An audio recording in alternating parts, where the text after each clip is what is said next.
Шефот на дипломатијата Никола Димитров, уверен во европските перспективи на земјата, во Берлин ги убедува германските партнери во македонските аргументи дека заслужуваме датум за преговори со ЕУ.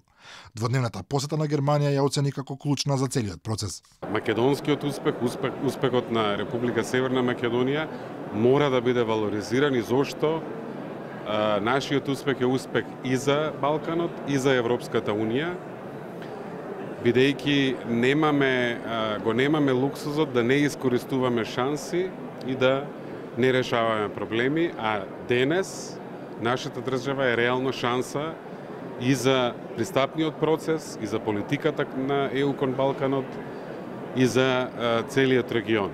Димитров во Берлин оствари средби со пратеници во германскиот Бундестаг, како и со представници на канцеларијата на германската канцеларка Ангела Меркел. Предвидени се и средби со министерот за Европа Михаил Рот, како и со новата лидерка на ЦДУ Анегрет Крамп-Каренбауер. На вториот дел од посетата на Димитров ќе му се приклучи и вице-премиерот за европски прашања Бујар Османи, при што е планиран заеднички брифинг пред парламентарната комисија за европски прашања во Бундестагот, на која ќе ги презентираат напредокот и подготвеноста на земјата за почеток на пристапните преговори со Европската унија. Од ЕУ меѓутоа постојано пристигнуваат пораки дека датум за преговори во јуни нема да има.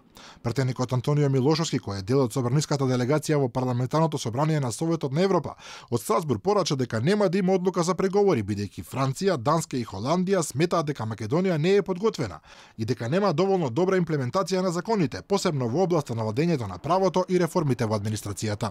Најоптимистичкото сценарио е дека Македонија може евентуално да ги започне преговорите за членство во текот на хрватското претседателство со Европската унија. Дека сценариото за одложување е реално потврди уште пред неколку дена еврокомесарот за проширување Јоханес Хан, кој рече дека Европската комисија би можела да даде препорака за Македонија и Албанија, но дека тие всушност треба да влезат во некаква подготвителна фаза на преговорите за членство во ЕУ.